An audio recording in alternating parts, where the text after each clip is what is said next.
The first time Lydia Mercer saw the Duke of Ravenscroft after 4 years, she was standing in the corner of the Bellingham ballroom with a glass of lemonade she didn't want and a smile she had carefully practiced in the mirror that morning. She was not supposed to be noticed. Governesses, even those fortunate enough to accompany their employers to society events, were meant to fade into the wallpaper. Lady Sinclair had been kind enough to bring her along, insisting that Lydia's education and composure made her a suitable companion rather than mere staff.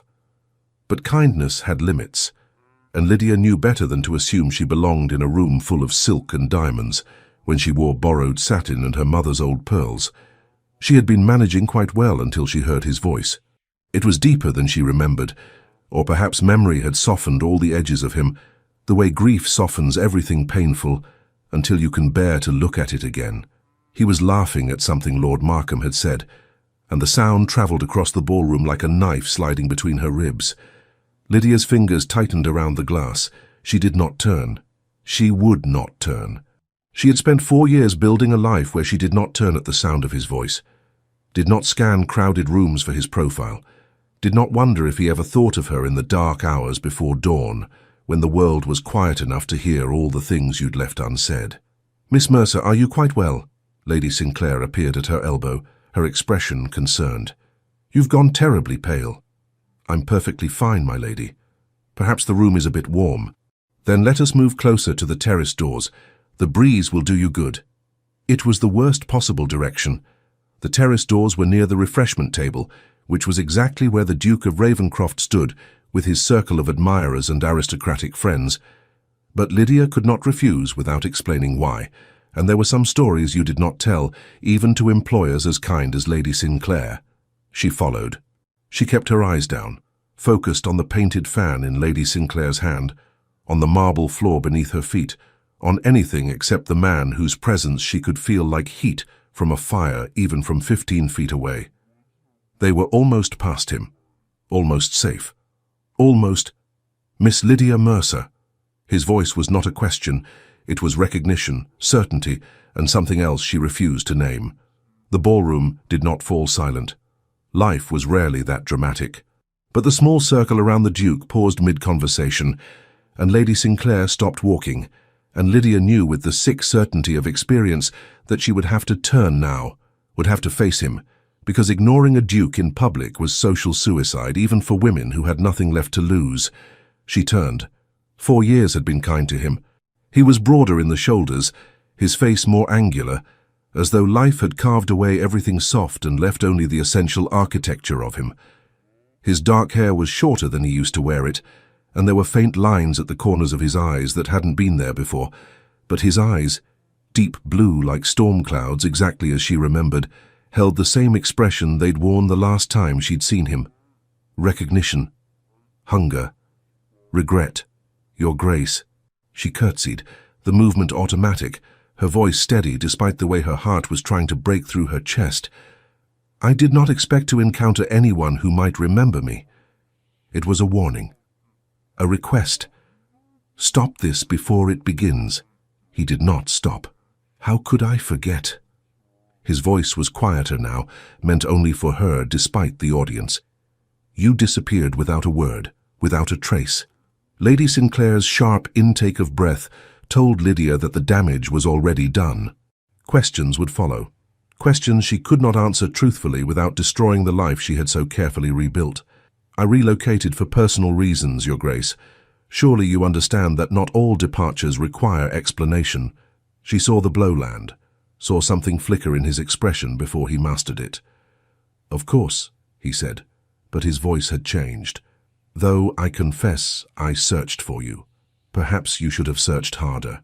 The words came out before she could stop them, sharp and bitter as medicine, and she watched his face go carefully blank the way it always had when she wounded him. She had forgotten how much power she'd once had in this, how easily she could make him bleed with nothing but her voice. Lady Sinclair touched her arm. "Miss Mercer, perhaps we should—" "Forgive me, Lady Sinclair," the Duke interrupted, his eyes never leaving Lydia's face. "But might I impose upon your kindness for an introduction? I knew Miss Mercer years ago when she lived in Ashworth, and I would very much like to renew our acquaintance." Ashworth, the village near his estate where he had kept her like a secret in a cottage surrounded by woods, where he had visited her 3 times a week and promised her a future he never intended to give her. "We were not well acquainted, Your Grace," Lydia said, her voice steady despite the rage building in her chest. "Merely neighbors. Our association was brief and entirely unremarkable. I remember it differently. Memory often deceives us, particularly when we wish to assign significance to insignificant things." Lady Sinclair was watching them both with the expression of someone witnessing a conversation in a language she didn't speak, but could tell was full of profanity. "Miss Mercer is my companion," Lady Sinclair said carefully. "She has been in my employ for nearly 2 years, and I have found her to be a woman of exceptional character and discretion." The emphasis on discretion was deliberate, a reminder to Lydia that scandal would cost her this position, this safety, this life she had built from the ashes of the one he had destroyed. "I have no doubt," the Duke said, "which is why I hope she will accept my invitation." "What invitation?" Lydia's voice came out sharper than she intended. "Lady Sinclair, I'm hosting a small dinner party at Ravenscroft House next week. Nothing elaborate. Merely a gathering of friends. I would be honored if you and Miss Mercer would attend." It was a trap, an elegant, inescapable trap, dressed in social obligation and polite invitation.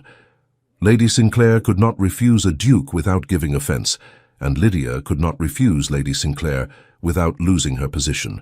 "How generous, Your Grace," Lady Sinclair said, her tone suggesting she recognized the trap even if she didn't understand why it had been set. "We would be delighted to attend." "Excellent." His eyes were still on Lydia, blue and intent and full of things she would not let herself interpret. "I look forward to continuing our conversation, Miss Mercer. There is a great deal I wish to discuss with you." "I'm certain there is," Lydia said quietly, "though I cannot imagine what we might have to say to one another after all this time." "Can't you?" The ballroom was too warm, too bright, too full of watching eyes and whispered speculation. Lydia felt the weight of her past pressing against the careful facade of her present, threatening to crack it open and spill all her secrets onto the polished floor. "If you'll excuse us, Your Grace," she said, her voice cold enough to frost glass. "Lady Sinclair and I have other acquaintances to greet." She did not wait for his response. She turned and walked away with her spine straight and her head high, and she did not look back, because looking back was how you turned into salt, into stone, into the woman you swore you would never be again. But she could feel his eyes on her all the way across the ballroom. Lydia did not sleep that night. She lay in her small room on the 3rd floor of Lady Sinclair's townhouse and stared at the ceiling while her mind replayed every moment of the encounter. Every word, every expression, every weighted silence that meant more than speech. He had searched for her. The knowledge sat in her chest like a stone. She didn't want it there. Didn't want to care that he'd looked, that he'd tried, that he'd failed. She had left because staying would have destroyed her, because loving him had been like loving a ghost, something beautiful and insubstantial that vanished whenever you tried to hold it. She remembered the last night she'd seen him, 4 years ago. November. He had come to the cottage late, after midnight, with rain in his hair and something desperate in his eyes. They had sat by the fire, and he had held her hands between his, and he had told her about the arrangement his family had made. An engagement to Lady Rosalind Thornfield, daughter of the Earl of Westmont, a match that would secure alliances and fortunes, and all the tedious important things that mattered to people like him. "It doesn't change how I feel about you," he had said, as though that made it better. "You know that I—" He had stopped, unable to say the word love, because saying it would have made it real, would have given her the right to ask for more than he was willing to give.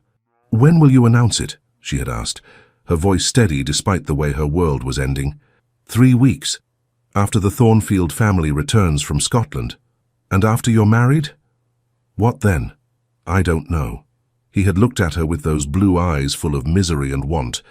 But I cannot imagine my life without you in it, Lydia. Surely we can find a way. To what? Keep me as your mistress while you play husband to a woman who deserves better than a man who keeps his heart locked in a cottage in Ashworth? She had pulled her hands from his. No, I won't do it. I won't be the woman you visit between responsibilities, the secret you keep so you can feel like you're still the man you wish you were. That's not fair. None of this is fair, Nathaniel. It was the only time she'd ever used his name.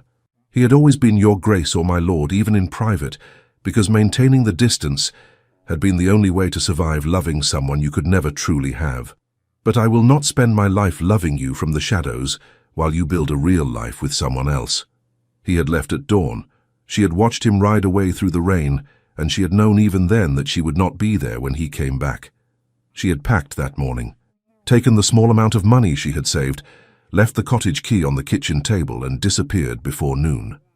No note, no explanation, no looking back, because looking back would have broken her. And now he was here, in London, inviting her to dinner parties and looking at her with those same blue eyes as though 4 years meant nothing, as though she was still the woman in the cottage waiting for him to decide she was worth more than secrecy. She wasn't. She had spent 4 years becoming someone else, someone who didn't need him. She only hoped that was true. The dinner party at Ravenscroft House was exactly as insufferable as Lydia had anticipated. Lady Sinclair's carriage arrived promptly at 7, and Lydia spent the entire journey practicing the art of polite indifference. She wore her second-best dress, a deep green silk that Lady Sinclair had given her for Christmas, and she had pinned her dark hair into a simple arrangement that suggested elegance without presumption. She looked, she thought, like exactly what she was, a well-educated woman of limited means employed by a kind but practical aristocrat. Nothing scandalous, nothing memorable, nothing that suggested she had once been the Duke of Ravenscroft's secret lover.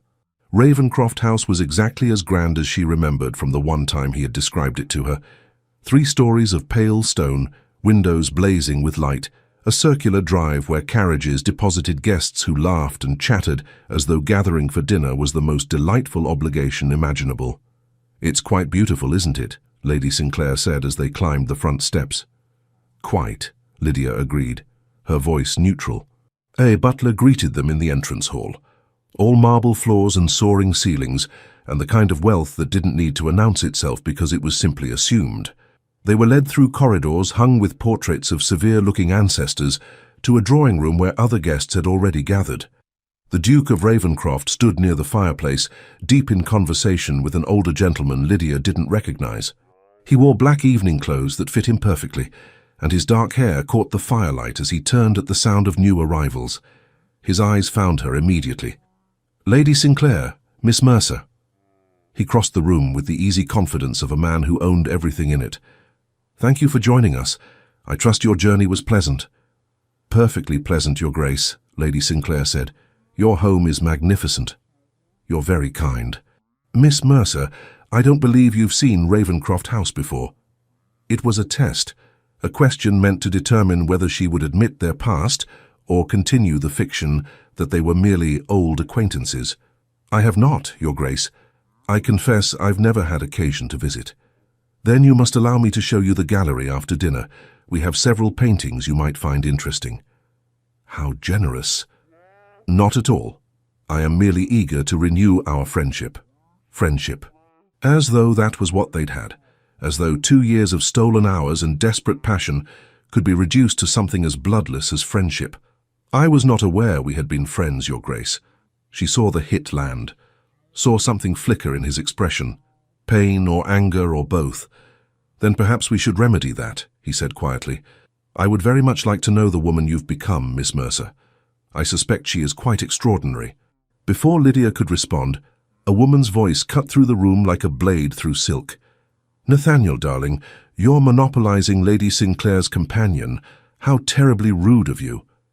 The woman who glided toward them was beautiful, in the way weapons were beautiful, all elegant lines and dangerous edges.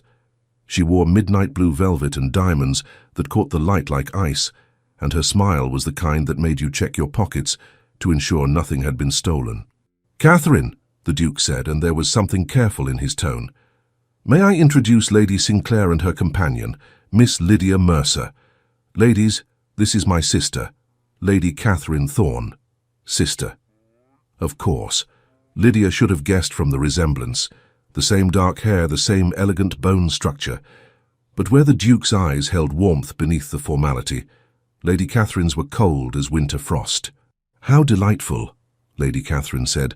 though her tone suggested she found it anything but. "I don't believe I've heard Nathaniel mention you before, Miss Mercer. How exactly did you come to know my brother?" "We were neighbours briefly," Lydia said smoothly. "In Ashworth several years ago, our association was quite unremarkable." "I see." Lady Catherine's eyes travelled over Lydia's dress, her hair, her jewellery, cataloguing every detail with the precision of someone assessing a threat. "And now you are employed by Lady Sinclair as—" "A companion," Lady Sinclair interjected, her voice pleasant but firm. "Miss Mercer has been invaluable to me. Her education and character are exceptional. How fortunate for you both." Lady Catherine's smile sharpened. "Though I confess I'm surprised to find a former neighbour at my brother's dinner table. Nathaniel is usually quite selective about his guest list." "Catherine," the Duke's voice carried a warning. "I'm merely making conversation, darling. Surely there's no harm in expressing curiosity about a guest whose background is so ambiguous." The word hung in the air like smoke. Ambiguous. It was an accusation dressed in politeness, a suggestion that Lydia was not what she claimed, that her presence here was inappropriate in ways Lady Sinclair couldn't possibly understand. "I assure you, Lady Catherine," Lydia said, her voice perfectly level, "there is nothing ambiguous about my circumstances. I am a woman of limited means who has found honourable employment with a generous employer. If that troubles you, I can only assume you are troubled by a great many women in London." Lady Catherine's eyes flashed.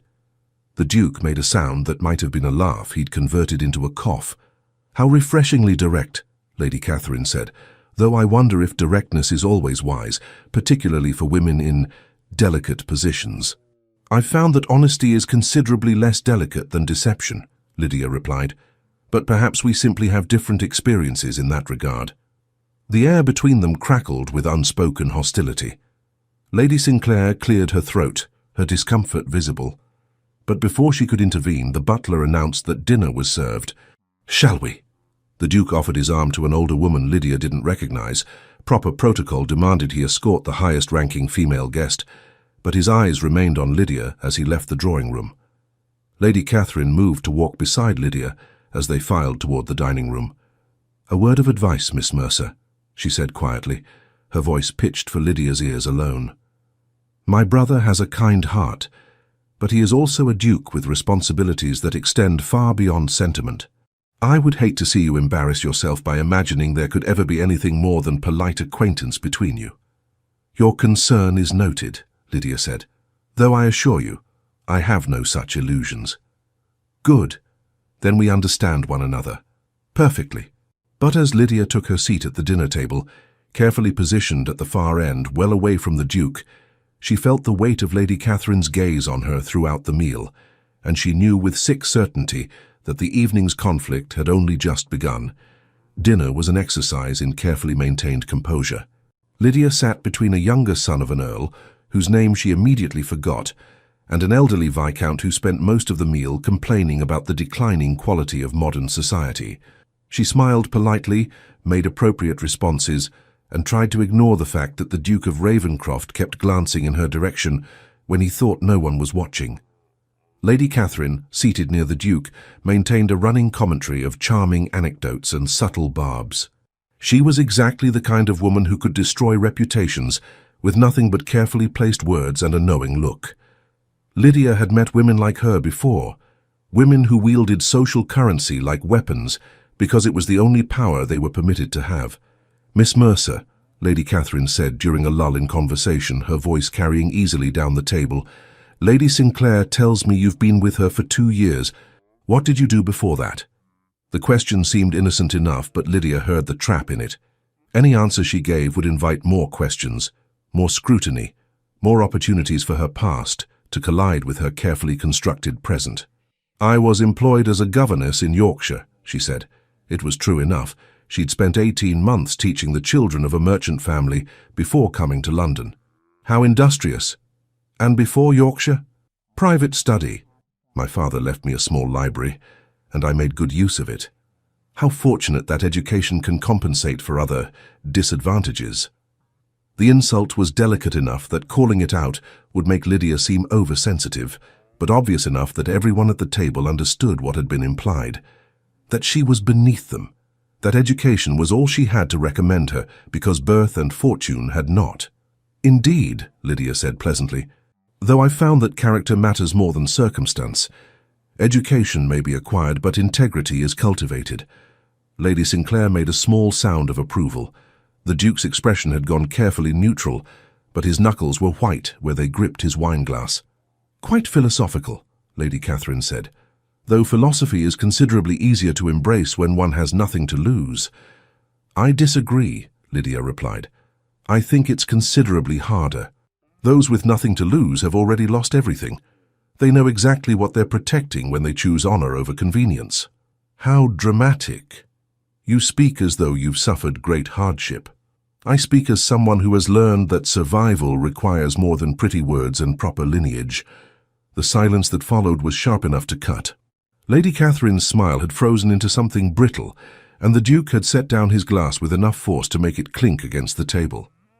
Miss Mercer, he said quietly, perhaps after dinner you would join me in the gallery. I believe you expressed interest in the paintings. I made no such expression, Your Grace. Nevertheless, I insist. It was not a request. And because refusing a duke in his own home would create exactly the kind of scene that would cost her everything, Lydia inclined her head in acknowledgement. As you wish. The meal concluded with excruciating slowness. By the time the ladies withdrew to the drawing-room, leaving the men to their port and politics, Lydia's composure was fraying at the edges. Lady Sinclair caught her eye and gestured toward a settee near the window, away from Lady Catherine and her circle of admirers. "Are you quite all right, my dear?" Lady Sinclair asked quietly. Lady Catherine seemed rather pointed in her remarks. "She was testing me," Lydia said, "determining whether I pose a threat." A threat to what? Her brother's reputation, his position, his future.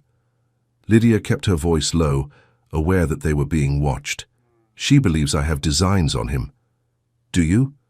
The question was blunt, surprising coming from Lady Sinclair, who usually avoided directness when possible. "No," Lydia said. And then, because she owed this woman honesty, she added, "But we were once acquainted, more than I admitted to you." "I see." Lady Sinclair studied her for a long moment. "Were you intimate with him?" Lydia's breath caught. "My lady, I am not asking out of prurience, Miss Mercer. I am asking because I need to know what I am defending you against. Lady Catherine will not stop with tonight's dinner. She will dig and she will find whatever secrets you have, and she will use them if they suit her purposes. Then perhaps I should resign my position before—" "Nonsense." Lady Sinclair's voice was firm.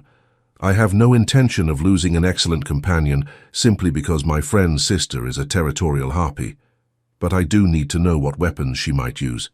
Lydia looked at her employer, at the woman who had given her safety and respect when she'd had nothing, and made a choice. "Yes," she said quietly. "We were intimate for 2 years. He kept me in a cottage near his estate, and he visited me regularly. He promised me more than he was willing to give. When he became engaged to Lady Rosalind Thornfield, I left. I disappeared without explanation because staying would have destroyed me." Lady Sinclair absorbed this without visible shock. "And now he wants you back. I don't know what he wants, but I know I cannot be what I was to him before. I will not be hidden again. Then you must tell him so directly, before his sister decides to make an example of you."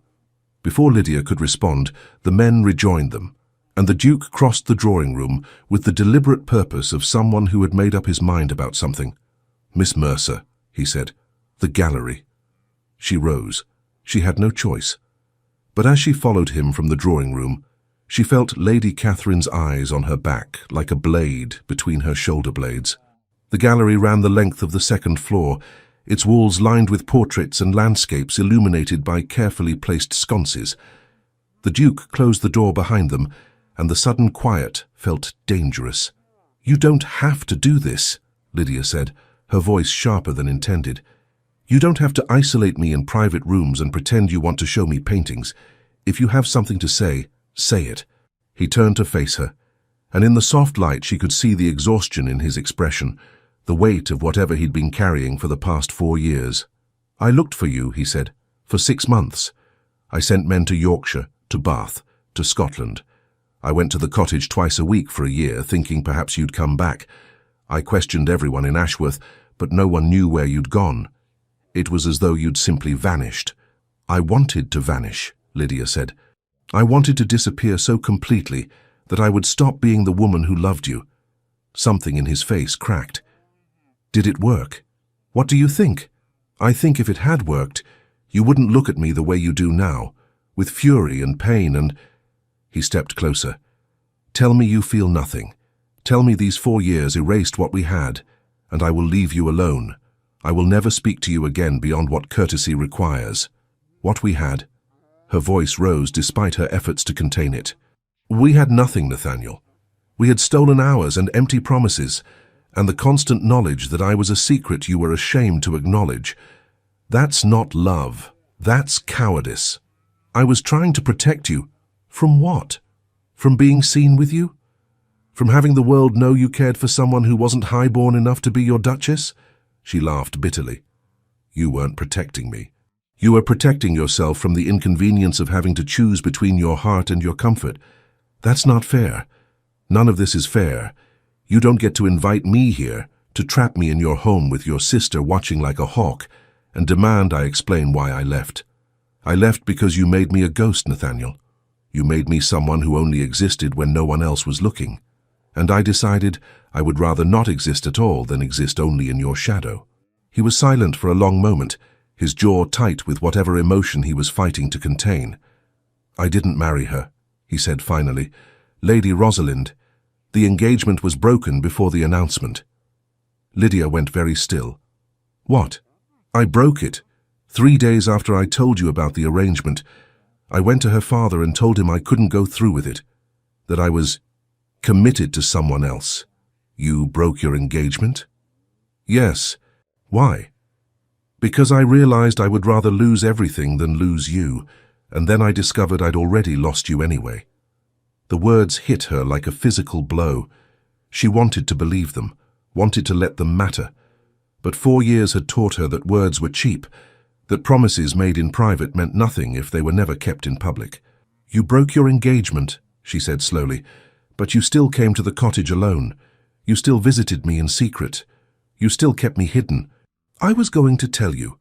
I was going to explain that I'd chosen you, that we could find a way... To what, Nathaniel?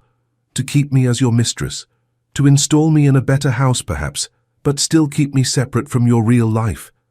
Because breaking an engagement to one woman doesn't mean you were willing to make me your wife. He flinched. She'd hit the truth. My family would never have accepted it, he said quietly.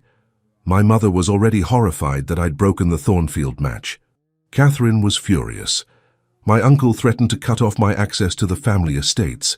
If I had tried to marry you, then you would have had to choose me over your comfort, over your position, over your family's approval, and you couldn't do it. She stepped closer, her voice low and fierce. I don't blame you for that, Nathaniel. I blame you for making me believe you might. I want another chance. Why? So you can break my heart again? So you can keep me in a prettier cage while you live your real life without me? No. His hands lifted as though he wanted to touch her, then fell to his sides when she stepped back. Because I spent 4 years realizing that the life I thought I needed, the position, the reputation, the approval, meant nothing without you in it. Because I was a coward then, and I want to prove I'm not a coward now. Prove it how? However you need me to. She wanted to believe him, wanted to let herself imagine that he had changed, that he had learned what she'd been trying to teach him when she left. But wanting something didn't make it real, and she had spent too many nights in that cottage in Ashworth, wanting things that never came. I need you to let me go, she said quietly. I need you to stop looking at me like I'm still yours. I need you to accept that I built a life without you, and I don't want to tear it down just because you've decided you're ready to be brave. Lydia, don't. She held up a hand. Don't say my name like that. Don't look at me like I'm breaking your heart when you're the one who taught me how to break my own. She turned toward the door, but his voice stopped her. I'm not giving up on you. She looked back at him. This man she had loved with a desperation that had nearly destroyed her, and she felt something inside her chest crack open. Then you're a fool, she said, because I've given up on you. She left him standing in the gallery surrounded by portraits of his ancestors, and she didn't look back, because looking back would show him that she was lying. The carriage ride home was silent. Lady Sinclair seemed to sense that Lydia needed space to compose herself, and she asked no questions about what had transpired in the gallery. But when they arrived at the townhouse, she placed a gentle hand on Lydia's arm before she could escape upstairs. "Whatever you decide," Lady Sinclair said quietly, "know that you have a home here. You are not dependent on his mercy or his attention.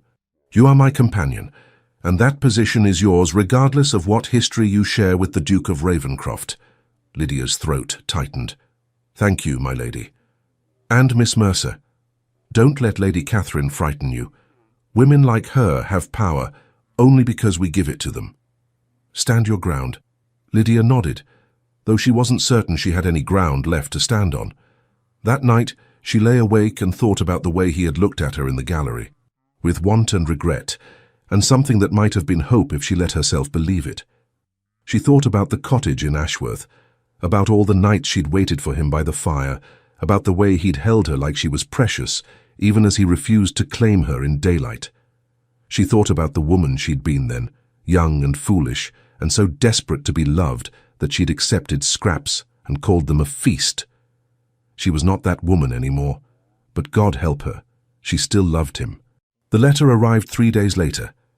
It was delivered by a footman in Ravenscroft livery, sealed with the Duke's crest, and Lydia knew before opening it that it would be a mistake to read it.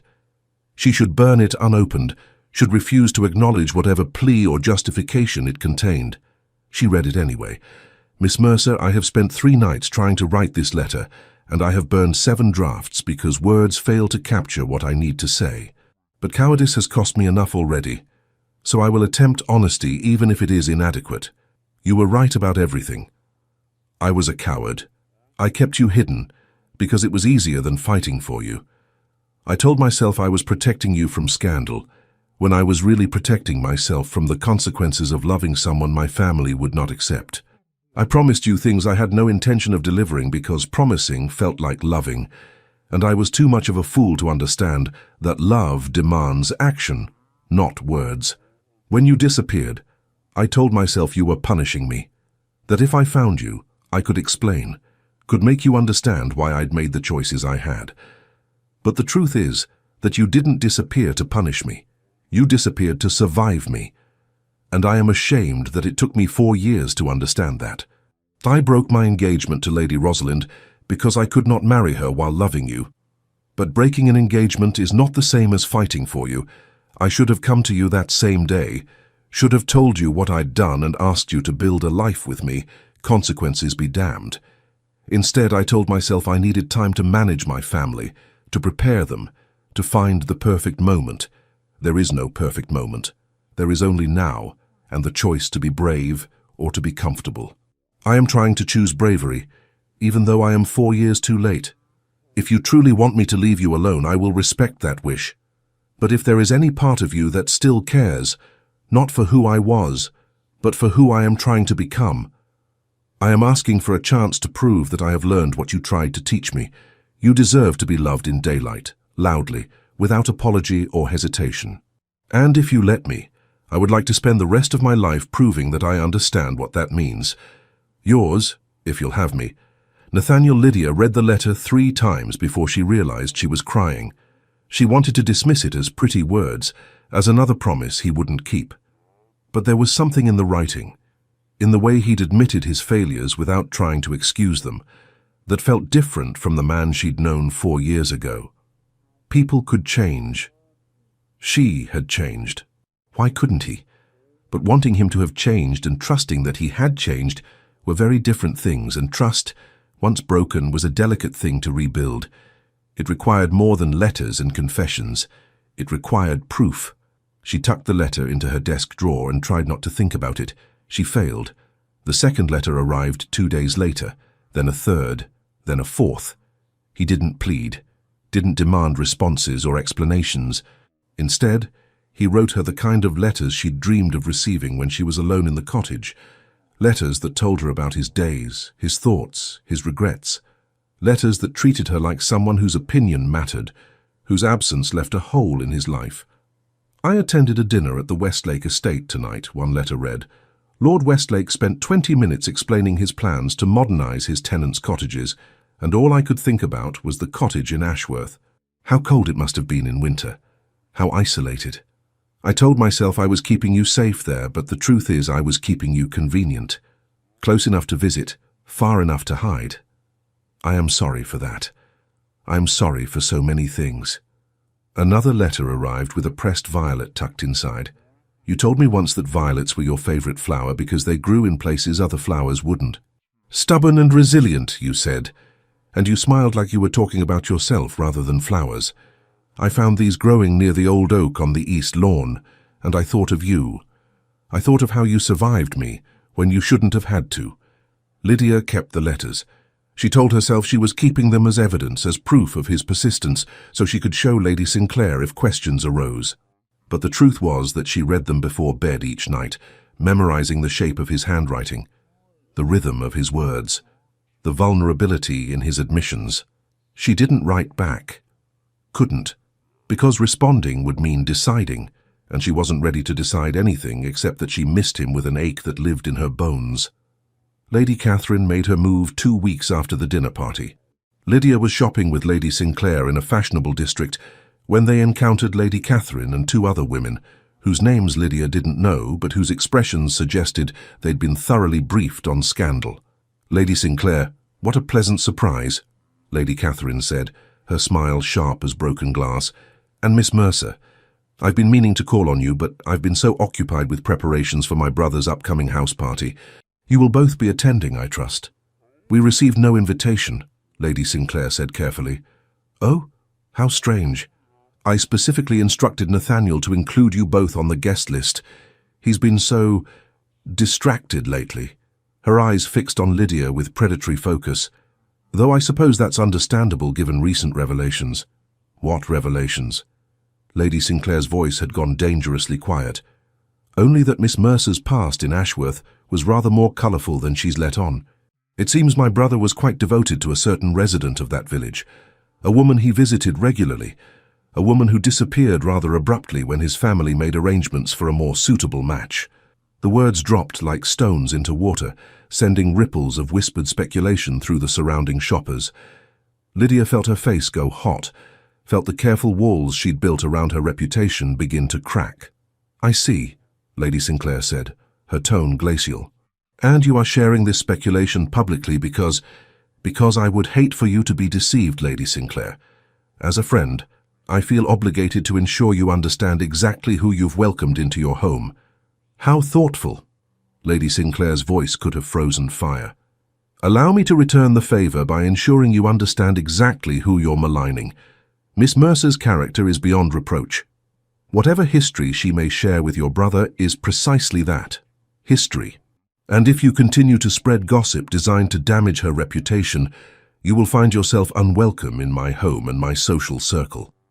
Lady Catherine's smile tightened. I'm merely concerned for your welfare. Your concern is noted and rejected. Good day, Lady Catherine. Lady Sinclair took Lydia's arm and swept from the shop with the kind of regal disdain that made everyone else step aside. But Lydia could hear the whispers starting behind them, could feel the speculation spreading like ink in water. The damage was done. By evening, 3 invitations to upcoming events had been quietly rescinded. By the next morning, 2 of Lady Sinclair's friends had sent notes expressing regret that they wouldn't be able to attend her upcoming musical after all. By noon, Lydia had decided she needed to leave London before her presence destroyed everything Lady Sinclair had built. Absolutely not, Lady Sinclair said when Lydia tried to resign. I will not reward Lady Catherine's cruelty by giving her what she wants. She wants me gone from your life, from her brother's life, and she'll keep attacking until she succeeds. Then let her attack. I have weathered worse storms than a jealous woman with a sharp tongue. But your reputation is mine to risk. Lady Sinclair's voice was firm. You are not responsible for other people's choices, Miss Mercer. You are only responsible for your own, and I am choosing to stand by you. Lydia's throat tightened. Why? Because women like Lady Catherine only have power when we allow them to divide us. Because I am tired of watching good women be destroyed for loving unwisely. Because you deserve better than to be driven from your home by gossip and innuendo." Lady Sinclair paused. "And because my late husband once kept a mistress, and I learned the hard way that the problem was never the other woman. It was always the man who made promises he had no intention of keeping." Lydia stared at her employer, seeing her clearly for the first time. Not just a kind woman who had offered her employment, but someone who understood exactly what it felt like to be collateral damage in someone else's choices. "I'm sorry," Lydia said quietly. "Don't be. I survived it, and I became stronger for it, just as you will." Lady Sinclair squeezed her hand. "Now, we have a musicale to plan, and I have invitations to send. If London wants a scandal, we'll give them something to actually talk about." The letter from the Duke arrived that afternoon. "Lydia, I heard what Catherine did. I am furious, I am humiliated, and I am done. I have asked my sister to leave Ravenscroft House. I have made it clear to my entire family that you are not to be spoken of with anything less than complete respect. I have informed my mother that if she wishes to maintain a relationship with me, she will ensure that no gossip about you is spread through her social circles. But these are private actions, and you deserve more than privacy. You deserve to be defended publicly. You deserve to have someone stand beside you and declare that you are worthy of respect, of admiration, of love. I am calling on you tomorrow afternoon. I am not asking permission. I am not requesting a private conversation. I am coming to Lady Sinclair's home at 3 o'clock, and I am going to tell you, in front of her, in front of the staff, in front of anyone who happens to be watching, exactly what you mean to me. If you wish to refuse me afterward, that is your right. But I will not let you believe for one more day that I am ashamed of loving you, N." Lydia read the letter twice, her hands shaking slightly.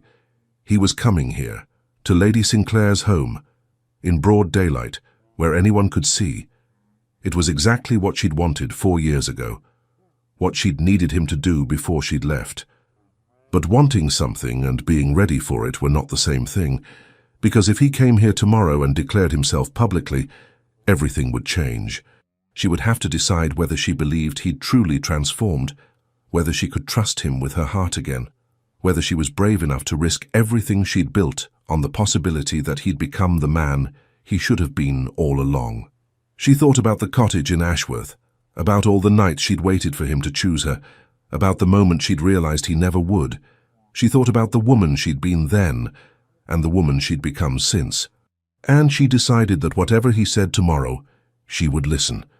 Not because she owed him that, but because she owed herself the chance to hear him say in daylight what he'd only ever been willing to say in shadows. He arrived at 3 o'clock exactly, announced by a flustered butler who looked uncertain whether to show a duke into the parlour or ask him to wait. "Show him in," Lady Sinclair said, her voice steady.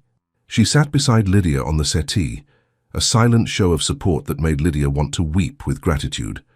The Duke of Ravenscroft entered the parlour in full formal dress, dark coat, polished boots, every inch the aristocrat he'd been born to be. But his hands were clenched at his sides, and there was something uncertain in his expression that she'd never seen before. "Lady Sinclair, Miss Mercer." He bowed formally. "Thank you for receiving me." "Your Grace," Lady Sinclair said coolly. "I confess I'm surprised by this visit. My understanding was that you preferred to conduct your personal business more privately." It was a rebuke, gentle but clear. The Duke's jaw tightened. "I have made many mistakes, Lady Sinclair.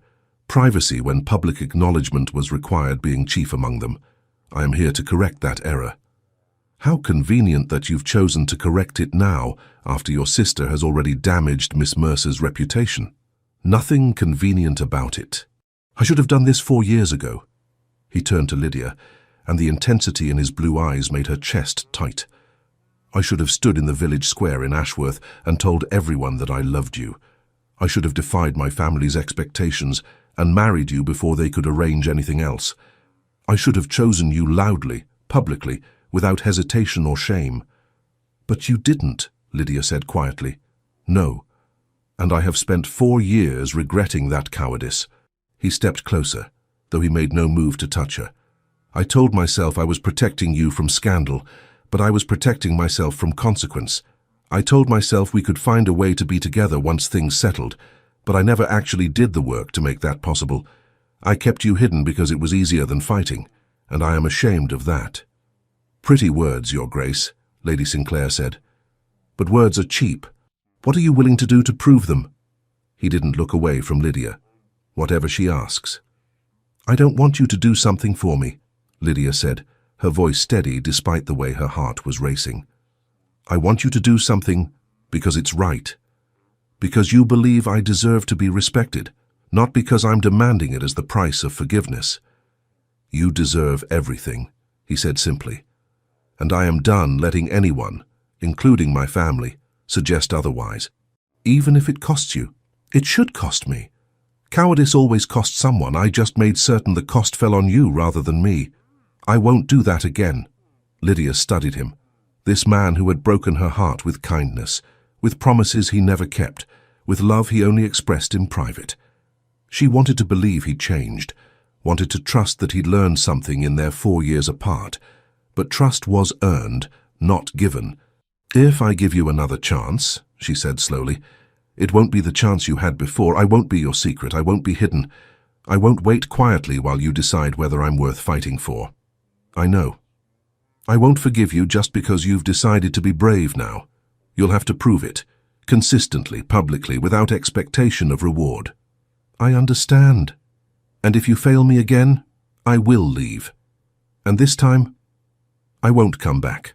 Something in his expression cracked. "I know." She stood and he went very still, as though afraid sudden movement might shatter whatever moment this was. "Then prove it," she said. "Not to me, not in private. Prove it to everyone who heard your sister's gossip. Prove it to every person who has ever been made to feel less than because they loved someone who wouldn't love them back publicly. Prove that you've become someone who understands that love without courage is just another word for cowardice." "How?" She lifted her chin, feeling something fierce and bright unfurling in her chest. "That's not for me to tell you. If you've truly changed, you'll know what to do." He held her gaze for a long moment, and she saw the exact instant he understood what she was asking. Not for a grand gesture or a dramatic display, for the daily unglamorous work of being someone worthy of trust. "All right," he said quietly. "Then I will begin." He turned to Lady Sinclair.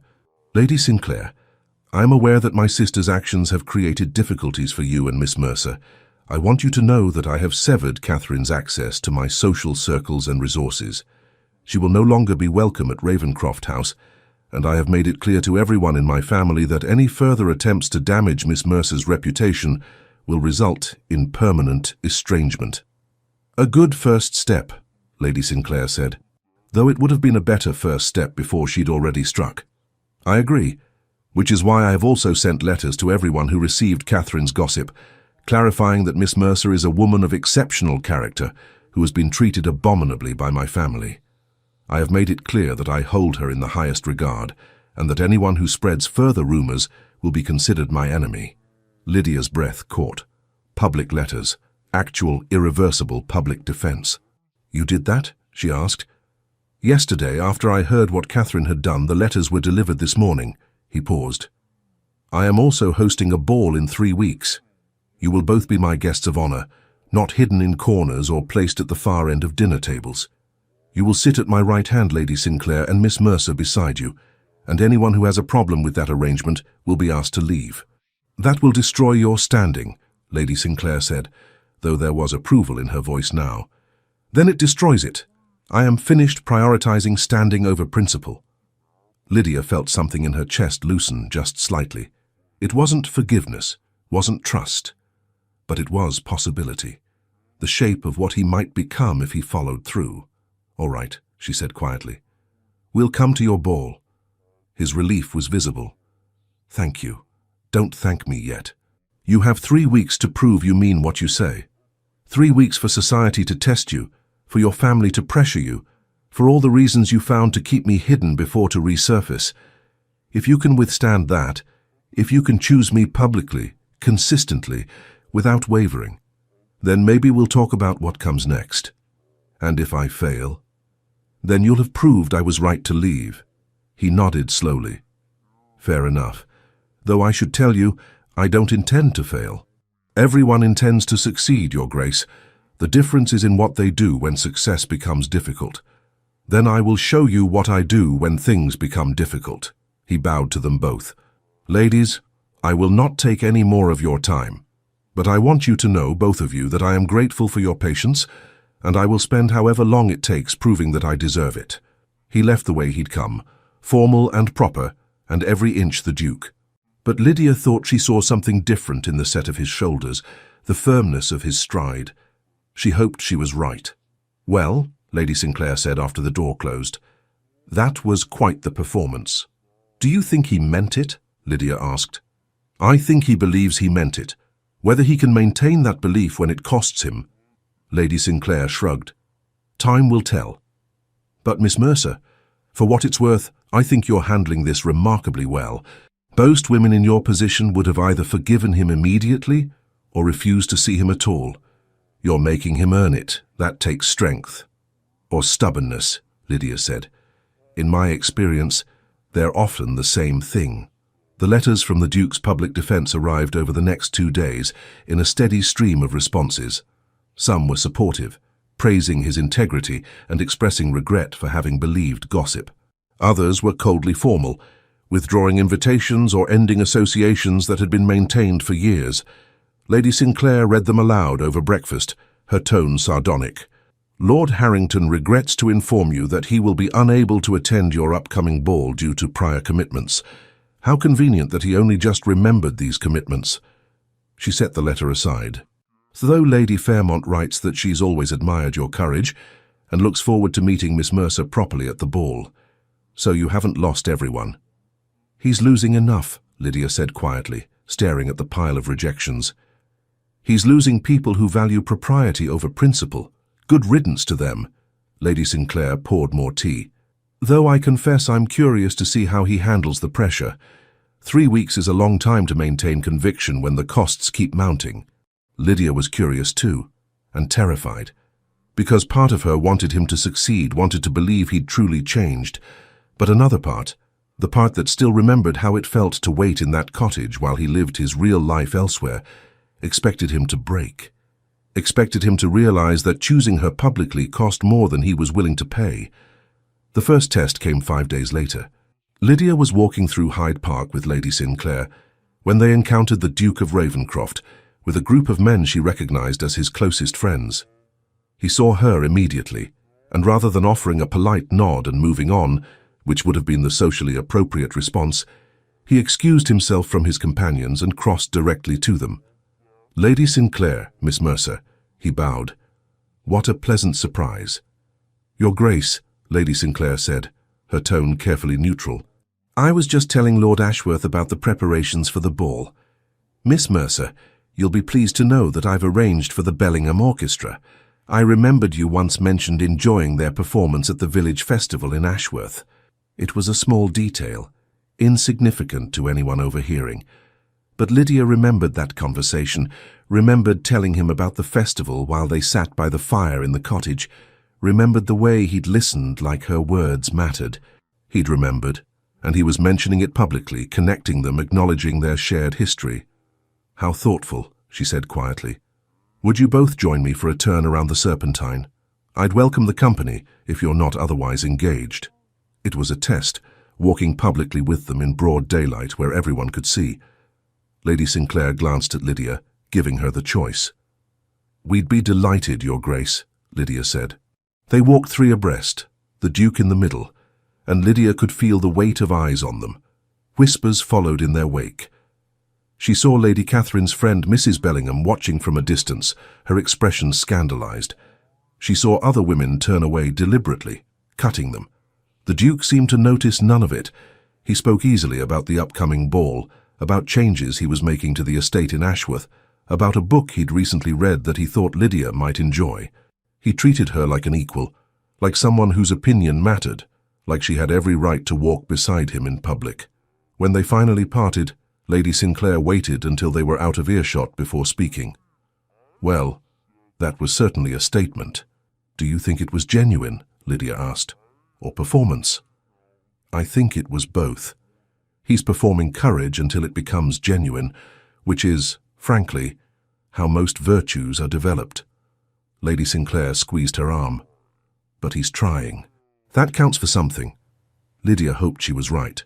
The second test came a week later, at a dinner party hosted by Lady Fairmont.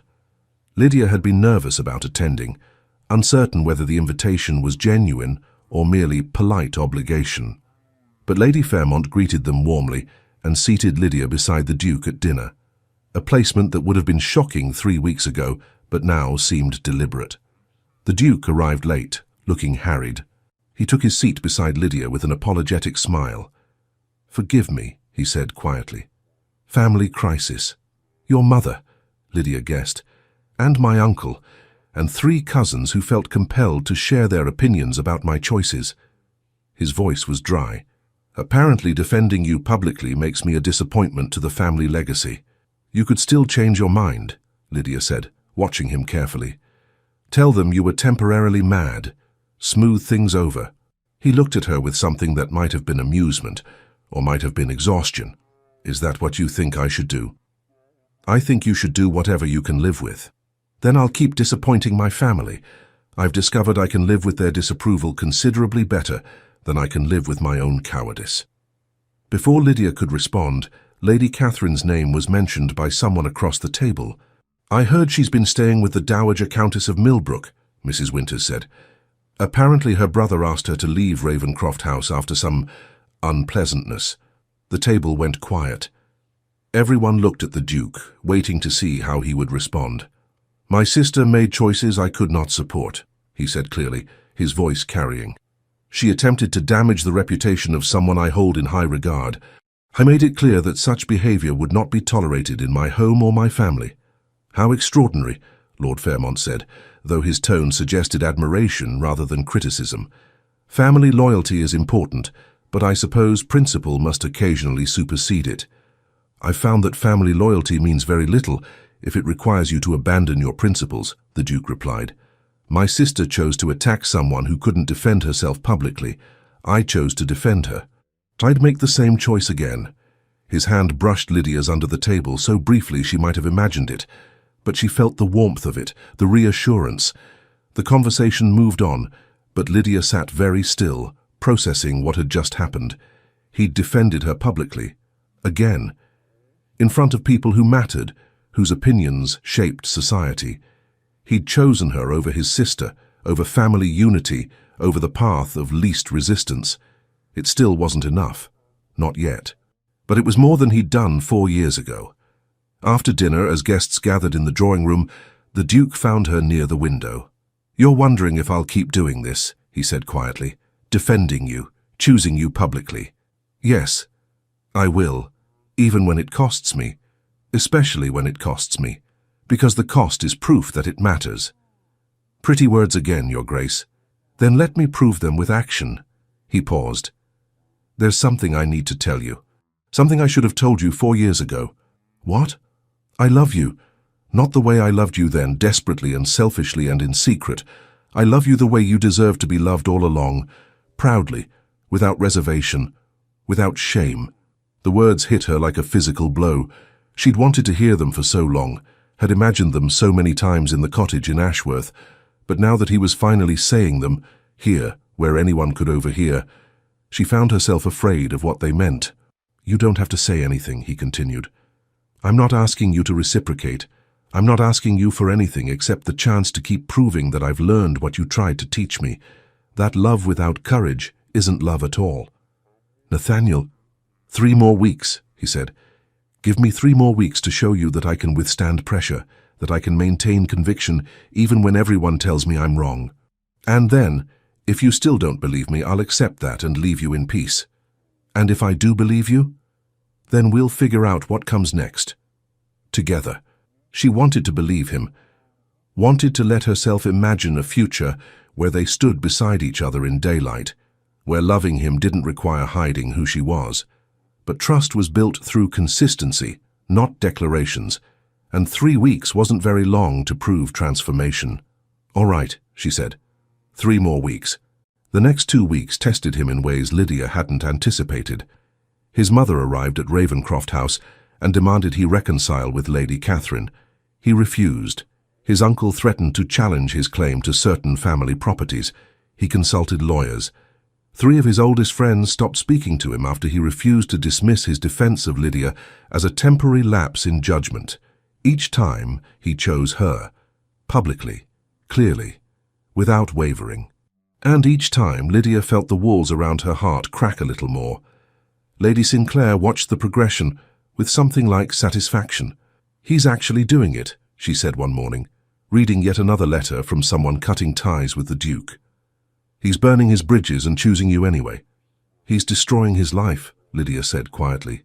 "He's rebuilding it on a foundation of principle rather than convenience." "There's a difference." Lady Sinclair set down her teacup. "The question is whether you're ready to let him." "I don't know. He hurt me so badly, Eleanor." She'd started using Lady Sinclair's given name in private, a sign of how close they'd become. "What if he breaks me again?" "Then you'll survive it. Just as you survived it before, but Miss Mercer, Lydia, I think you need to ask yourself whether you're protecting yourself from him or punishing him for who he used to be." The words stung because they were true. Part of her was still so angry at the man he'd been that she couldn't quite trust the man he was becoming. "I'm afraid," she admitted. "I'm afraid he'll wake up one day and realize I'm not worth all the things he's lost." "Then you don't understand what you're worth, but he does." "Finally," Eleanor smiled. "Let him prove it. You've given him 3 weeks. See what he does with them." The ball arrived faster than Lydia expected. She spent the morning in a state of barely controlled panic, convinced that something would go wrong, that the Duke would change his mind, or his family would stage some kind of intervention, or society would collectively decide to boycott the event as punishment for his defiance of propriety. Lady Sinclair remained infuriatingly calm. "You're borrowing trouble," she said as her maid arranged Lydia's hair. The invitations were sent. The responses were received. Everything is arranged. How many people declined? Enough that it's noticeable, not so many that the ball will be empty. Eleanor met her eyes in the mirror. He knew there would be consequences, and he accepted them anyway. That's what matters. Lydia wore a gown Eleanor had commissioned specifically for the occasion, deep sapphire silk with delicate silver embroidery that caught the light like stars. It was the most beautiful thing she'd ever worn, and she felt simultaneously magnificent and terrified. "You look like a duchess," Eleanor said approvingly. "I'm not a duchess. I'm a companion who used to be someone's secret." "No. You're a woman who survived being someone's secret and built a life on her own terms.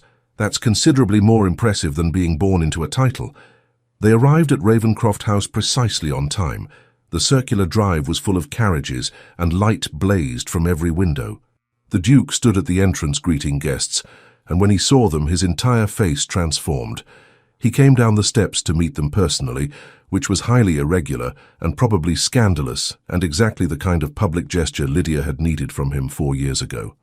"Lady Sinclair, Miss Mercer." He bowed deeply. "Thank you for coming. You honor my home with your presence." "Your Grace," Eleanor said warmly. "Your home is magnificent." "It's better now that you're here."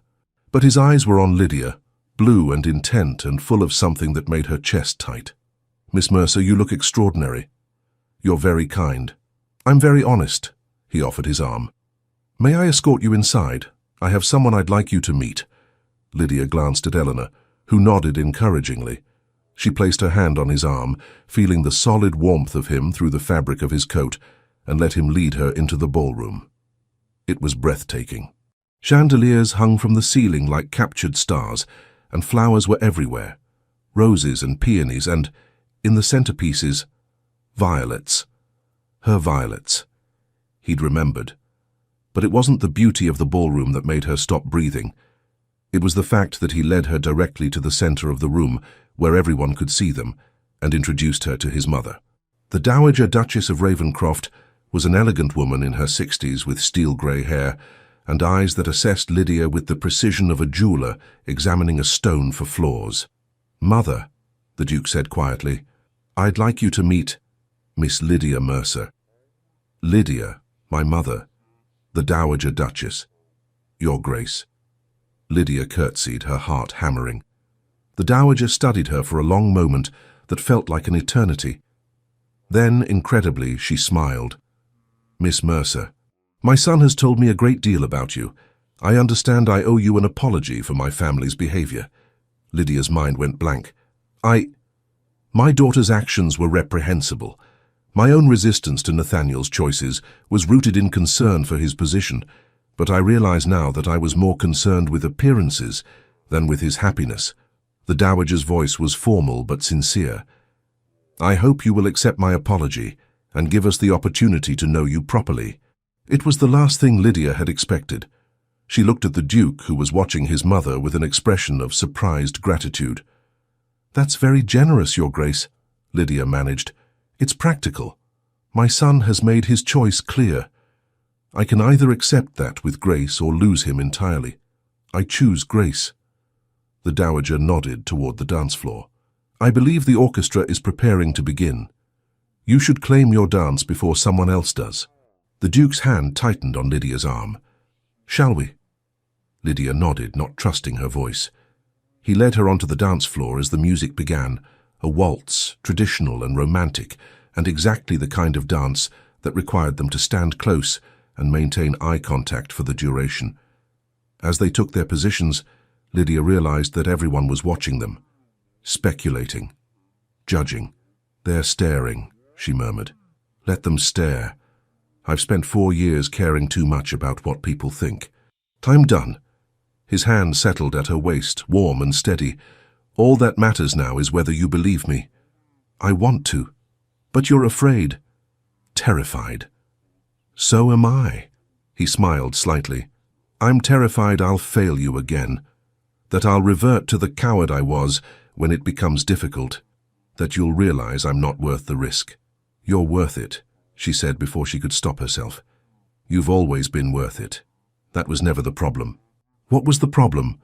"That you didn't think I was worth fighting for." His hand tightened at her waist, pulling her infinitesimally closer. "I know that now. And I am so sorry that it took me 4 years to understand what I should have known from the beginning." They turned in time to the music, and Lydia felt something inside her begin to shift. Not forgiveness, exactly. Not yet. But a softening. A willingness to believe that transformation was possible, that people could learn from their failures and become someone better.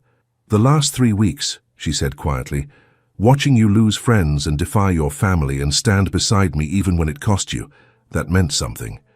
You've proved you can maintain conviction when it's difficult. Does that mean you're ready to trust me again?" "It means I'm ready to try." His face transformed. Hope and relief and something fierce that made her breath catch. "That's all I'm asking. The chance to prove every day that I've learned, that I can be the man you deserved all along." The waltz ended, but he didn't immediately release her. For a moment they stood there in the center of the ballroom, surrounded by watching eyes and whispered speculation, and Lydia realized that this was what she'd needed. Not privacy, not secrets. This, the two of them together in a room full of people who knew exactly who they were and what they'd been to each other. "Thank you for giving me this chance," he said quietly. "Don't waste it." "I won't." The rest of the ball passed in a blur of introductions and carefully polite conversations. Some guests were genuinely warm, Lady Fairmont, Lord Ashworth, several others who seemed to appreciate the Duke's defiance of convention. Others were coldly formal, maintaining propriety while making their disapproval clear. The Duke remained at Lydia's side throughout, a constant presence that both comforted and unnerved her. He was different from the man she'd known in Ashworth, more certain, more willing to face conflict rather than avoid it. Near midnight, he drew her out onto the terrace where other couples strolled in the cool evening air. "I have something for you," he said, reaching into his coat pocket. "Something I should have given you 4 years ago." He produced a small box and Lydia's heart stopped. "It's not what you think," he said quickly, reading her panic. "Not yet. But I wanted you to have this." He opened the box to reveal a delicate gold bracelet set with small sapphires. "It was my grandmother's," he continued. "She was, according to family legend, a merchant's daughter who married the 5th Duke against everyone's advice. My grandfather loved her desperately and publicly, and she wore this bracelet every day as a reminder that she'd been chosen despite the scandal. He met Lydia's eyes. "I want you to have it, not as a promise of marriage, I know I need to earn that, but as a symbol that you are chosen, that you will always be chosen." Lydia's throat tightened as he fastened the bracelet around her wrist. The weight of it felt significant, like a vow made tangible. "Thank you," she whispered.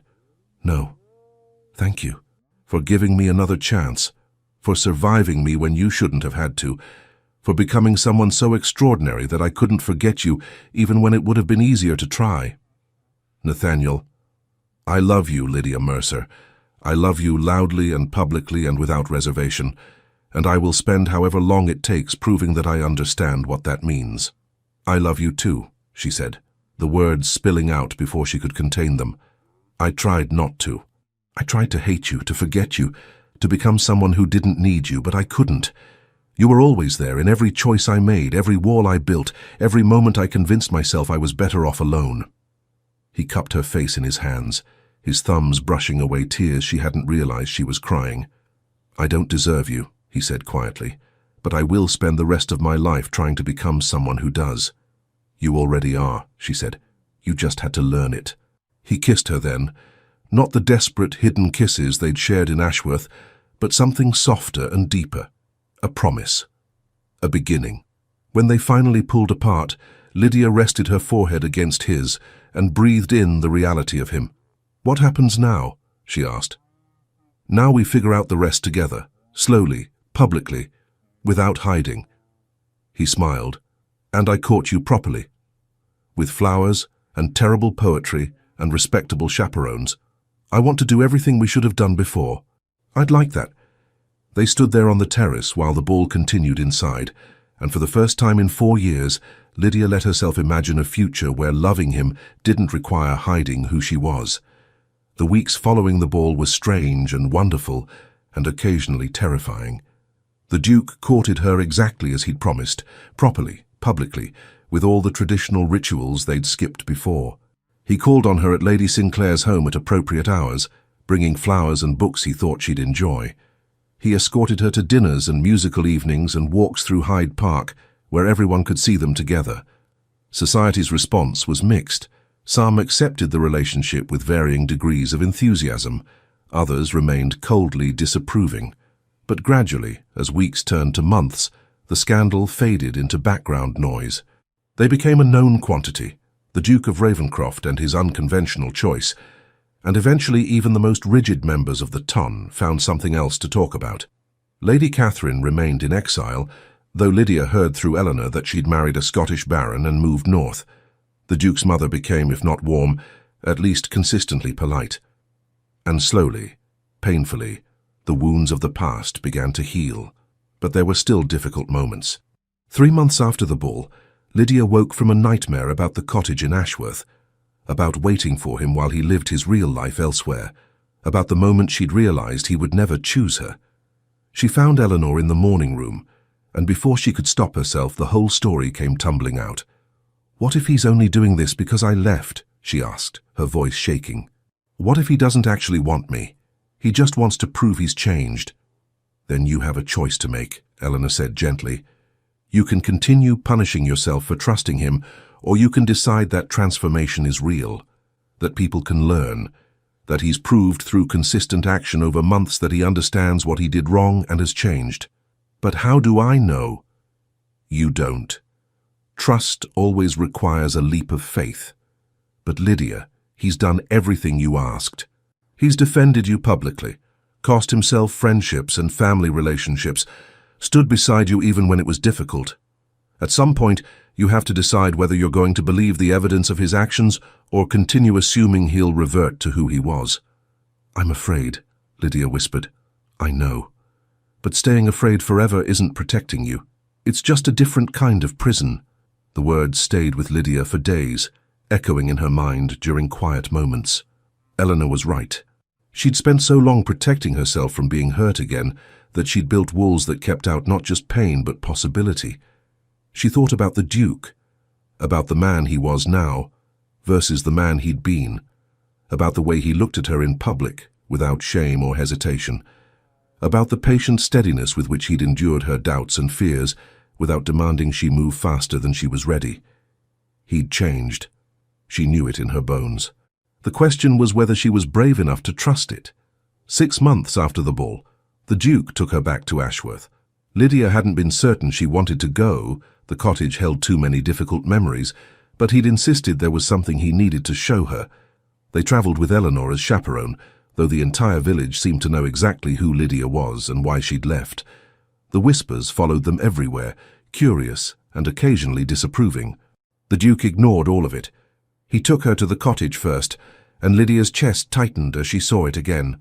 The same stone walls, the same thatched roof, the same windows she'd stared out while waiting for him to arrive. "I want to show you something," he said, leading her inside.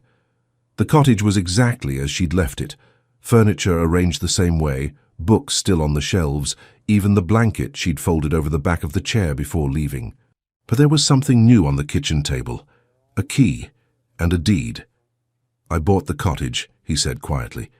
3 months after you left, I purchased it from the owner who'd been renting it to you. I told myself I was preserving it in case you came back, but the truth is I wanted to keep the one place where we'd been completely honest with each other." Lydia picked up the deed, her hands shaking. "Why are you showing me this?" "Because I want you to have it. The cottage, the land around it, everything, it's yours. Not as my gift, but as what should have been yours from the beginning." He paused. "I kept you here like a secret. I want to give it to you as an apology. A place that's yours, that you control, that no one can take from you." "Nathaniel, there's more." He led her outside, and she realized for the first time that there were people gathered near the old oak tree. Villagers she recognized from her time here, along with several she didn't know. "What's happening?" she asked. "You told me once that you wished you could have made a difference in Ashworth, that you felt useless locked away in this cottage when there was so much need in the village." He gestured toward the crowd. "I've established a fund in your name, for education, for widows, for families struggling to make ends meet.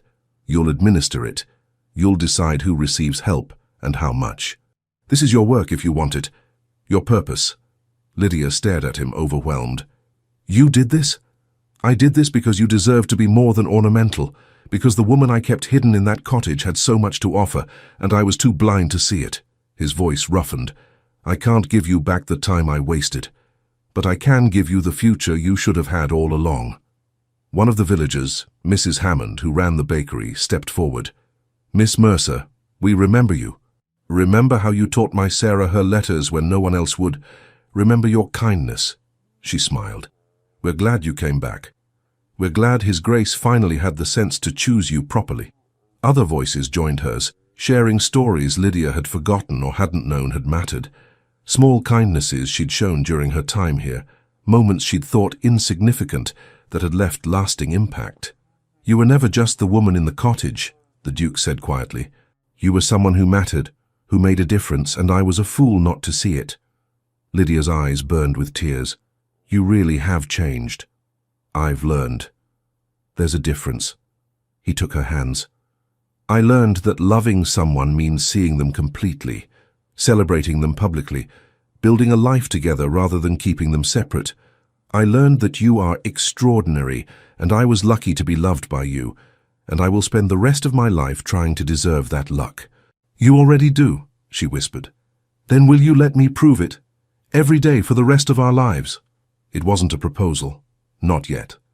But it was a promise of partnership, of equality, of a future where she would be celebrated rather than hidden. "Yes," she said. "Yes." He kissed her there in front of the entire village, and this time there was no shame, no secrecy, no holding back. Just the two of them, choosing each other in daylight, witnessed and celebrated by everyone watching. They stayed in Ashworth for 3 days. Lydia met with families who needed help from the fund, made plans for a small school, reconnected with people she'd thought she'd left behind forever. And through it all, the Duke remained at her side, not directing or controlling but supporting, listening, learning. On their last night there, they walked to the cottage at sunset. The sky was streaked with pink and gold, and the air smelled of roses from the garden she'd planted years ago. "I was so angry at you," she said quietly, For so long I thought I'd never forgive you for what you did. You had every right to be angry. But I've realized something. I wasn't just angry at you. I was angry at myself for loving you despite everything, for not being able to hate you the way I wanted to. I'm sorry for that, for all of it. I know, and I'm ready to let it go. She turned to face him. Not forget. I'll never forget. But I can let go of the anger. I can choose to focus on who you are now rather than who you were then. He pulled her close, resting his forehead against hers. I don't deserve that grace. Probably not. But I'm giving it to you anyway, because holding on to anger was hurting me more than it was hurting you, and because I want to build something new rather than keep living in the wreckage of what we had before.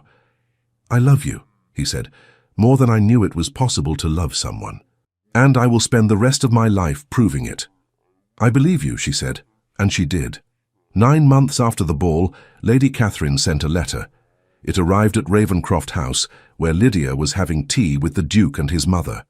The Dowager opened it with visible reluctance and read in silence before passing it to her son. She's apologizing, the Dowager said, her tone suggesting she found this as surprising as everyone else did. To all of us.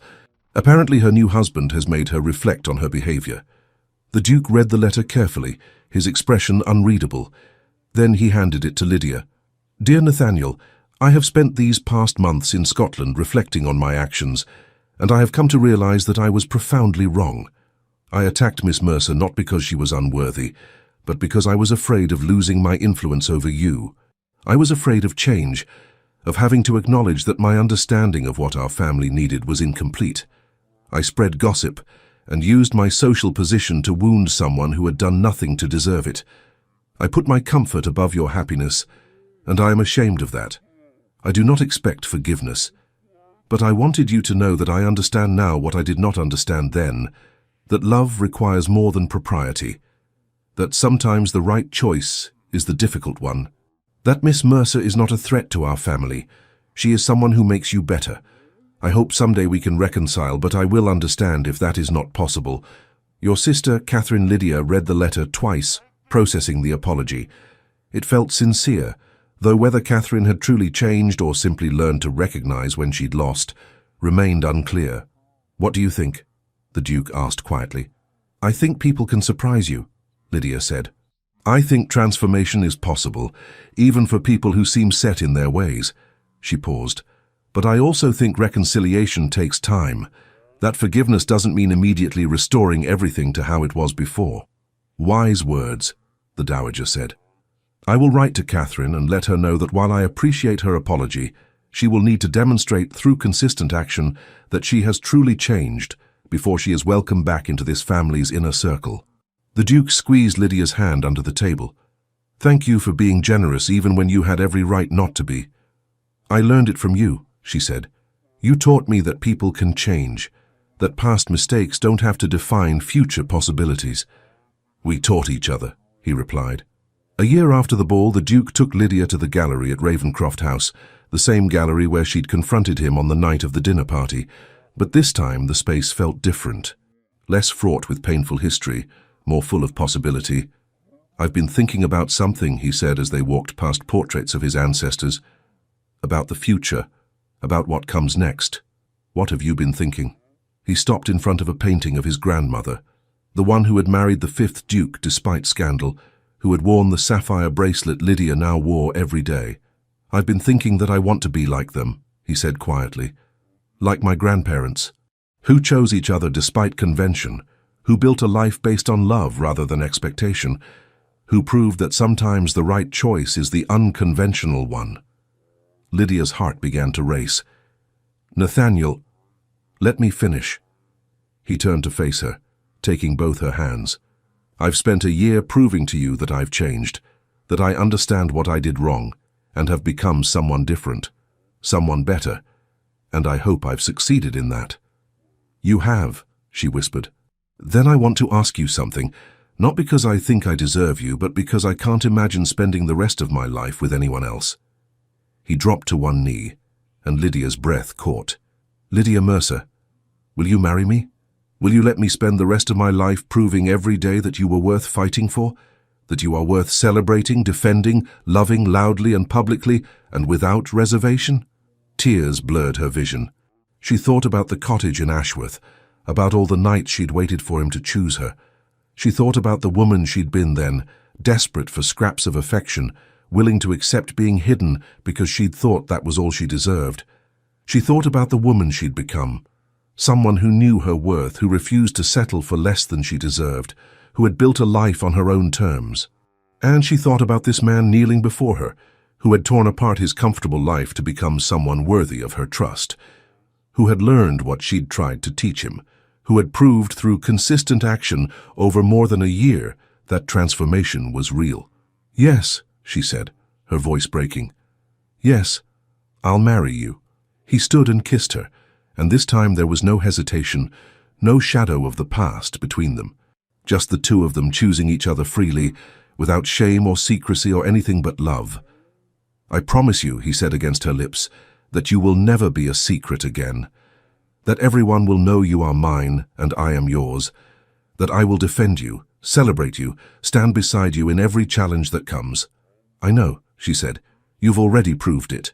They were married 3 months later, in a ceremony that defied convention in every possible way. Rather than a grand London wedding, they married in Ashworth, in the village church surrounded by people from both worlds. Villagers who remembered Lydia from her time in the cottage, aristocrats who had stood by the Duke through the scandal, Lady Sinclair, who gave Lydia away with visible pride, the Dowager Duchess who had become, if not quite warm, at least genuinely accepting. Even Lady Catherine attended, sitting in the back and keeping appropriately humble throughout. Lydia wore a gown of white silk embroidered with violets. The Duke wore his formal attire, but carried a single violet in his buttonhole. And when the vicar asked if anyone objected to the union, the silence was absolute. They said their vows clearly, loudly, witnessed by everyone who mattered. And when the Duke kissed his bride, the church erupted in applause. At the reception, held in the gardens of Ravenscroft House, the Duke stood and raised his glass for a toast. "A year ago," he said, his voice carrying across the crowd, "I made the mistake of believing that loving someone in secret was enough. That privacy was protection. I was wrong." He looked at Lydia, his eyes bright with emotion. "My wife taught me that love demands visibility, that choosing someone means choosing them publicly, consistently, without reservation or shame. She taught me that transformation is possible, that past failures don't have to define future choices. And she gave me the greatest gift anyone has ever given me, a second chance." He raised his glass higher. "To Lydia, who taught me what it means to love bravely, who survived my cowardice and became someone extraordinary, who made me better by refusing to accept less than I was capable of being." "To Lydia," the crowd echoed. Lydia stood and took the Duke's hand, feeling the weight of his grandmother's bracelet on her wrist, the gold band on her finger, the love in his eyes. She thought about the woman she'd been in that cottage, waiting, hoping, accepting scraps. She thought about the woman she'd become, strong enough to leave, brave enough to return, wise enough to recognize transformation when she saw it. "Thank you," she said quietly, only for him, "for becoming the man I always knew you could be. Thank you for not giving up on me when I gave you every reason to." They danced their first dance as husband and wife, as the sun set over Ashworth, painting the sky in shades of gold and rose. And when the music ended, and they stood there in each other's arms, Lydia realized that this public celebration, this witnessed joy, this loud declaration of love, was what she'd been waiting for all along, not to be loved in secret, but to be chosen in daylight. Epilogue. 3 years later, Lydia stood in the cottage in Ashworth, the cottage that was now hers, that she'd turned into a school for village children, and watched her students practice their letters. The Mercer Foundation had grown beyond anything she'd imagined, supporting families throughout the region, funding education and medical care and opportunities that hadn't existed before. The Duke joined her as the last student left for the day, wrapping his arms around her waist and resting his chin on her shoulder. "How were they today?" he asked. "Brilliant. Sarah Hammond is ready to move on to Latin. Thomas Wright has a gift for mathematics, and little Emma asked if women could become scholars." she smiled. I told her absolutely. Good. The world needs more women who refuse to accept limitations. Lydia turned in his arms, studying his face. The past 3 years had been good to them. They'd built a life together based on partnership and equality, dividing their time between London and Ashworth, working together on the foundation, celebrating each other's successes. They'd weathered small scandals and large challenges. They'd grown together rather than apart. I've been thinking, she said, about the title of this story, if it were a story. What title? She was the Duke's secret love, but she disappeared without looking back. He winced. Painful but accurate. Yes, but I think the real story is what happened after. How you learned that love requires visibility. How I learned that leaving was the most powerful thing I could have done. How we both learned that transformation is possible when someone is brave enough to change. And what would you call that story? He asked. She thought for a moment, then smiled. She disappeared, without looking back, until he proved he was worth returning for. I like that better, he said. Though I think the real story is still being written. Every day we choose each other. Every day we prove that love can be rebuilt on a foundation of trust rather than secrets. Every day, she agreed. They locked the cottage and walked back through the village together, hand in hand as the sun set behind them. And Lydia thought about all the ways she'd been broken and healed, hurt and restored, hidden and finally seen. She had been the Duke's secret love. She had disappeared without looking back. But she had returned to find him transformed, not into someone perfect, but into someone brave enough to admit his failures and determined enough to become better. And together, they had built something new, something that existed in daylight, witnessed and celebrated by everyone who mattered, something worth fighting for. Thank you for staying with me until the end. This story exists because of you, because someone wanted to hear about transformation and second chances, about the power of leaving and the courage of returning, about learning to love boldly rather than carefully. If this story spoke to you, I'd love to hear your thoughts in the comments. And if you'd like more stories about characters who refuse to settle for less than they deserve, hit that subscribe button and ring the notification bell. Remember, you are worthy of being loved loudly, celebrated publicly, and chosen without reservation. Never settle for someone who wants to keep you hidden. Thank you for being here. You are the reason these stories exist.